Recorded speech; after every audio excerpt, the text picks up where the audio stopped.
સુરતમાં આવેલા પૂરની સ્થિતિને લઈને રાજ્યના નાયબ મુખ્યમંત્રી હર્ષ સંઘવીએ મોડી રાત્રે એક બેઠક યોજી મહત્વના નિર્ણયો લીધા છે। ગતરોજ મોડી રાત્રે અધિકારીઓ સાથે મહત્વપૂર્ણ બેઠક યોજવામાં આવી હતી ને જેમાં જાહેરાત કરવામાં આવી છે। અસરગ્રસ્ત વિસ્તારોના અંદાજે 9,100 પરિવારનો ડોર ટુ ડોર સર્વે પૂર્ણ કરવામાં આવ્યો છે, જેમાંથી 800થી વધુ પરિવારોને 6,800 મુજબ ઘરવખરી અને કેશડોલ સહાય ચૂકવવામાં આવી છે। બાકીના લાભાર્થીઓને પણ ઝડપથી સહાય પહોંચાડવા માટે અલગ અલગ ટીમો બનાવવામાં આવી છે। સરકારે સ્પષ્ટ કર્યું છે કે સર્વેમાં જો કોઈ સોસાયટી કે વિસ્તાર રહી ગયો હશે તો ત્યાં પણ તાત્કાલિક સર્વે કરી સહાય ચૂકવવામાં આવશે। પૂરના કારણે થયેલા કોમર્શિયલ નુકસાનના સર્વેની કામગીરી પણ શરૂ કરવામાં આવી છે। સુરત શહેરના 58 જેટલા વિસ્તારોમાં સર્વે હાથ ધરાયો છે અને શુક્રવાર સાંજ સુધી કામગીરી ચાલુ રહેશે। સર્વે પૂર્ણ થયા બાદ મુખ્યમંત્રીની અધ્યક્ષતામાં વેપારીઓને સહાય અંગેની નીતિ જાહેર કરવામાં આવશે। જે વેપારીઓ પાસે ઇન્સ્યોરન્સ છે અને તેમના ક્લેમ ઝડપથી મંજૂર થાય તે માટે આરટીઓ અને લીડ બેન્કરને ઇન્ચાર્જ બનાવવામાં આવ્યા છે। ઇન્સ્યોરન્સ ક્લેમ પ્રક્રિયા ઝડપી બનાવવા માટે ઓનલાઈન બેન્ચ પણ શરૂ કરવામાં આવી રહી છે। સ્વચ્છતા કામગીરી માટે સુરત મહાનગરપાલિકા અને અન્ય શહેરોમાંથી પણ મદદ મળી રહી છે। 1,000થી વધુ વધારાના સ્વચ્છતા કર્મચારીઓ જોડાતા હવે કુલ 4,500 જેટલા કર્મચારીઓ શહેરની સફાઈ કામગીરીમાં જોડાશે। શહેરના બેઝમેન્ટ અને અન્ય વિસ્તારોમાં ભરાયેલા પાણીના નિકાલ માટે 50થી વધુ વધારાના પંપ કાર્યરત કરાશે। પાણી કાઢવાની કામગીરી માટે જીઆઈડીસી, જીપીસીબી અને ડીઆઈસીને જવાબદારી સોંપવામાં આવી છે। બપોરે આદરણીય મુખ્યમંત્રી શ્રી ભૂપેન્દ્રભાઈ પટેલ સુરત શહેરમાં ભારે વરસાદના કારણે જે અનેક વિસ્તારોની અંદર હાલાકી ભોગવવી પડેલી લોકોએ તે માટેની એક રિવ્યૂ બેઠક રાખવામાં આવી હતી। આદરણીય કેન્દ્રીય મંત્રી શ્રી CR પાટીલ સાહેબ બી સાથે જોડાયા હતા અને મિટિંગમાં નક્કી થયા પ્રમાણે આજે મોડી રાત સુધી આખા શહેરની અંદર એક જે સોસાયટીઓમાં જ્યાં પાણી ભરાયા હતા અને જે પરિવારજનોમાં ખાસ કરીને નુકસાની ભોગવવી પડી હતી એમનું સર્વેની કામગીરી જે કરવાની હતી તેમાં કુલ મળીને 9100 પરિવારની હાલ સુધી ડોર ટુ ડોર સર્વે થઈ ચૂક્યો છે, જેમાંથી 800થી વધારે પરિવારોને 6800 રૂપિયા પ્રમાણે ઘરવખરી અને કેશડોલ્સ આપી લેવામાં આવ્યું છે અને કાલે મોડી રાત સુધી મોટાભાગના આ સૌ પરિવારજનોને કેશડોલ્સ અને ઘરવખરીની જે સહાય છે તે એમના સોસાયટી સુધી પહોંચાડવા માટે અલગ અલગ ટીમો આજે રાત્રે મિટિંગની અંદર બનાવવામાં આવી છે અને એ ટીમ દ્વારા સુરત શહેરના કોઈ બી વિસ્તારની અંદર હજી બી આ જે સર્વે થયું છે એના સિવાય બી કોઈ સોસાયટી રહી ગઈ હશે તો તમામ ઝોનના જે અધિકારીઓને ઇન્ચાર્જ બનાવવામાં આવ્યા છે તેમને સૂચના આપવામાં આવી છે કે કોઈ બી સોસાયટીમાંથી ફોન આવે તો ત્યાં સીધી ટીમને મોકલીને સર્વે કરાવીને આ કામગીરી પૂર્ણ કરવાની છે। આ તમામ પરિવારો સુધી તાત્કાલિક આ વૈકલ્પિક સૌથી પહેલાં સહાય પહોંચાડવાની કામગીરી કરવામાં આવી રહી છે, જેથી કોઈકને ઘરવખરી બગડી હોય, કોઈકને નાની મોટી કામગીરી હોય તો એને આ સહાયથી હમણાં એની કામગીરી કરી શકે તે માટે આ ડે એન્ડ નાઇટ કામગીરી કરીને આ કામગીરી પૂર્ણ કરવામાં આવી રહી છે।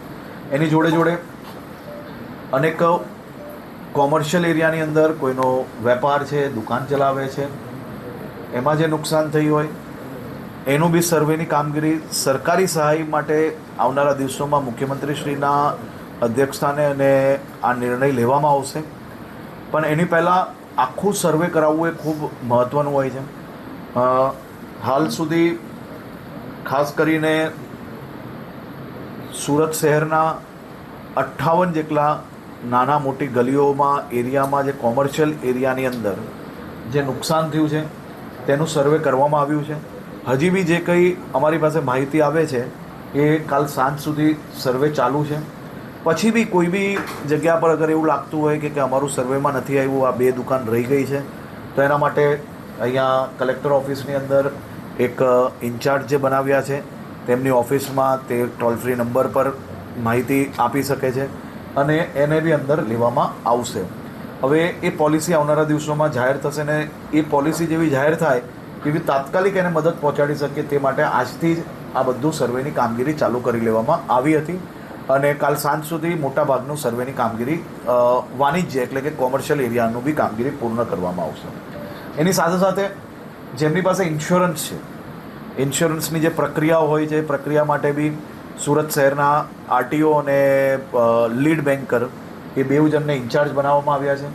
તે બેઉ અધિકારીઓ જે લોકો ઇન્સ્યોરન્સમાં એપ્લિકેશન કરશે તેની એપ્લિકેશન ઝડપથી પાસ થાય, કંપનીઓ એમને ખોટા ધક્કાઓ ના ખવડાવે તેના માટે ઇન્ચાર્જ બનાવવામાં આવ્યા છે અને દર 15 દિવસે કલેક્ટરશ્રીના અધ્યક્ષસ્થાને ઇન્સ્યોરન્સ કંપની અને અરજદારોની બેઠક થશે અને આના માટે એક ઓનલાઈન ડેશબોર્ડ બી બનાવવામાં આવે છે જેથી આપણા શહેરના કોઈ બી નાગરિકો આમાં એને નુકસાન થયું હોય અને એનું ઇન્સ્યોરન્સ હોવા છતાં અગર એનો ઇન્સ્યોરન્સ પાસ નહીં થતો હોય તો એને તાત્કાલિક આપણે મદદ પહોંચાડી શકીએ તે માટેની બી વ્યવસ્થાઓ કરવામાં આવી છે. મહાનગરપાલિકાની અલગ અલગ ટીમો બનાવવામાં આવી છે, અલગ અલગ ઇન્ચાર્જ બનાવવામાં આવ્યા છે. સાથે સાથે વડોદરા અને આજુબાજુની જે મોટી ઇન્ડસ્ટ્રીઝ છે ત્યાંથી બી સ્વચ્છતા માટે કુલ મલાવીને હમણાં મહાનગરપાલિકાના 2000 સ્વચ્છતા દૂતો રાત દિવસ એક કરીને છેલ્લા 72 કલાકથી ઊંઘ લીધા વગર શહેરના અલગ અલગ રસ્તાઓ સ્વચ્છ કરવા માટે જે કામગીરી કરી રહ્યા છે તેમની જોડે વધારાના 1000 લોકો ઇન્ડસ્ટ્રીઝ અને વડોદરા શહેર મહાનગરપાલિકામાંથી બી જે સ્વચ્છતા દૂતો કાલ સવાર સુધી પહોંચશે એ બી આ કામગીરીમાં જોડાશે. અને સાથે સાથે હજી બી વધારે મેયર અને સ્ટેન્ડિંગ ચેરમેન શ્રી દ્વારા જે નિર્ણય લેવામાં આવ્યો છે કે હજી 1500 સ્વચ્છતા દૂતો ખાસ કરીને આવનારા એક અઠવાડિયા માટે તે લોકો દ્વારા બી રોકાવામાં આવશે. એટલે કુલ મળીને 4000થી 4500 લોકો આવનારા દિવસોમાં સ્વચ્છતાની કામગીરી કરશે. સ્વચ્છતા જોડે જોડે સ્વાસ્થ્યની ચિંતા કરવા માટે બી મહાનગરપાલિકાની જે ટીમો બની છે એ ટીમો ડોર ટુ ડોર કામગીરી કેવી ચાલી રહી છે તેનું દરરોજ સાંજે 7 વાગે રિવ્યૂ કરવામાં આવશે અને એ રિવ્યૂના માધ્યમથી એની કામગીરીમાં જ્યાં બી ટીમની વધારાની જરૂર હશે તે નિર્ણય કલેક્ટરશ્રી દ્વારા આવનારા દિવસોમાં લેવામાં આવશે.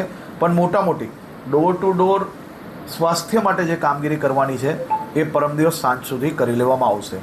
તેની સાથે સાથે જે વિસ્તારની અંદર પાણી ભરાયું છે, જે ઘરોમાં નુકસાન થયું છે તે વિસ્તારમાં મેયરશ્રી અને સ્ટેન્ડિંગ ચેરમેનશ્રી દ્વારા ખાસ કરીને પાણીનો સમય વધારવાનો જે નિર્ણય લેવામાં આવ્યો છે અને તે બેઉ નેતૃત્વ દ્વારા આ વિષયની અલગ અલગ ઝોનની અંદર ખાસ કરીને એમનો રિવ્યૂ બી લેશે ડેલી અને હાલમાં જે પાણી એમને જેટલા સમય માટે મળે છે એનાથી ડબલ સમય માટે મળે તેવો નિર્ણય બી લેવામાં આવ્યો છે.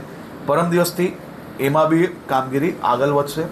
સાથે સાથે સોસાયટીના ઇન્ટરનલ રસ્તાઓ બી આપણે જેવી મેઇન રોડની સ્વચ્છતાની કામગીરી પૂર્ણ થશે તે પછી ઇન્ટરનલ રોડોની બી સફાઈ માટે મહાનગરપાલિકાની ટીમ અને બાકી ટીમો દ્વારા એમને મદદગાર કઈ રીતે થવાય તે દિશામાં બી એ લોકો પ્લાન બનાવી રહ્યા છે અને કામગીરી કરવામાં આવશે. ક્યાંય બી ડ્રેનેજનો પ્રોબ્લેમ હશે તો ડ્રેનેજના પ્રોબ્લેમ માટે બી એક ડેપ્યુટી કમિશનર જોડે ઇન્ચાર્જ બનાવવામાં આવ્યા છે, એમની આખી ટીમ બનાવવામાં આવી છે. અલગ અલગ ઝોનની અંદર આ સૌ ટીમ દ્વારા કામ કરવામાં આવશે અને ક્યાંકથી બી ફરિયાદ મળે તો ઝડપમાં એને કામગીરી કઈ રીતે પૂર્ણ કરવામાં આવે તે માટે બી કામગીરી કરવામાં આવ્યા છે. ઇલેક્ટ્રિસિટીનું બી રિવ્યૂ લેવામાં આવ્યો છે. DGVCL અને ટોરેન્ટ બેઉ કંપનીના મુખ્ય અધિકારીઓ બેઠકમાં હાજર હતા. મોટાભાગની સોસાયટીઓમાં લાઇટનું જોડાણ કરી લેવામાં આવ્યું છે અને એની લાઇટ ચાલુ કરી લેવામાં આવી છે. પરંતુ કોઈ બી જગ્યા પર હજી બી જ્યાં પાણી હોય કે એને રિસ્ક જેવું લાગતું હોય તો ત્યાં ભલે હજી કાલ બપોર થઈ જતી પરંતુ સંપૂર્ણ રીતે પાણી નિકાલ્યા પછી જ વીજળીની લાઇનની ચાલુ કરવી તેવી સૂચના આપવામાં આવી છે. 6 સોસાયટીઓ મોટા ભાગે હજી બાકી છે. તેના સિવાયની બધી જ સોસાયટીઓમાં લાઇટ ચાલુ કરી લેવામાં આવી છે. એના સિવાય બી ડી-વોટરિંગ માટે એટલે કે જ્યાં હજી પાણી ક્યાંક સોસાયટી હોય કે અંડરગ્રાઉન્ડમાં ભરાયું હોય, ભલે પ્રાઇવેટ પ્રોપર્ટી હોય, પ્રાઇવેટ કોમ્પ્લેક્સીસ હોય, કોમર્શિયલ કોમ્પ્લેક્સીસ હોય, મહાનગરપાલિકા દ્વારા આ તમામ પાણી નિકાલવા માટે GIDC, GPCB અને DIC આ 3 અધિકારીઓને ઇન્ચાર્જ બનાવવામાં આવ્યા છે. જે ડી-વોટરિંગ પંપ જે ઇન્ડસ્ટ્રીઝ પાસેથી લાવવાના હોય અને મોટી કેપેસિટીના પંપની મહાનગરપાલિકાને હજી વધારાની જે જરૂર હોય તો આ 3 ડિપાર્ટમેન્ટ દ્વારા મહાનગરપાલિકાને પૂરું પાડવામાં આવશે. આવા 50 પંપ એક્સ્ટ્રા બીજી વ્યવસ્થા કરી લેવામાં આવી છે જે મહાનગરપાલિકા દ્વારા આવનારા દિવસોમાં કોઈ બી કોમર્શિયલ સેન્ટરની અંદર અગર પાણી ભરાયેલું હશે તો એને નિકાલવા માટે અમારી ટીમ દ્વારા એ કામગીરી કરવામાં આવશે.